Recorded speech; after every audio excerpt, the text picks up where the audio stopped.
हिमालय की चोटियों पर एक अमर प्रेम कथा। हिमालय की बर्फीली चोटियों के बीच समाया हुआ है भगवान शिव और माता पार्वती का प्रेम, जो कठिन तपस्या, दृढ़ संकल्प और अनंत प्रेम का प्रतीक है। यह प्रेम कथा पहाड़ों की तरह ही ऊंची है, उतनी ही मजबूत है। पार्वती जी बचपन से ही भगवान शिव को अपना इष्ट मानती थी।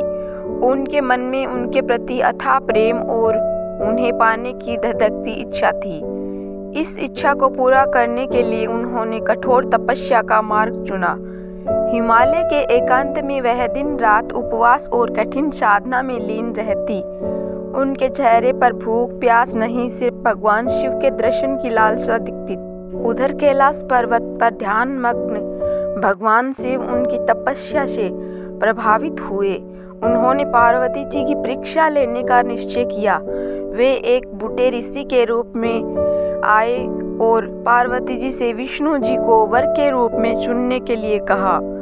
पार्वती जी अविचलित हो गई। उन्होंने दृढ़ता से कहा, मेरा प्रेम सिर्फ भगवान शिव के लिए है और हमेशा रहेगा। उनकी यह अटूट शक्ति और दृढ़ संकल्प देखकर भगवान शिव प्रसन्न हो गए। उन्होंने अपना असली रूप प्रकट किया और पार्वती जी को अपना साथ स्वीकार करने का प्रस्ताव दिया, परंतु यह इतना आसान नहीं था। शिव भक्तों का विरोध झेलना पड़ा, पर शिव और पार्वती का प्रेम अटूट था। वे हिमालय की चोटियों पर विवाह संबंध में बंध गए। उनका विवाह समारोह भव्य नहीं था, परंतु प्रेम से ओतप्रोत था। पहाड़ों में उनकी गवाही दी, आकाश ने फूल बरसाए और गंगा नदी ने प्रणाम किया। शिव और पार्वती का प्रेम हमें सिखाता है कि सच्चा प्रेम कठिनाइयों से घबराता नहीं है।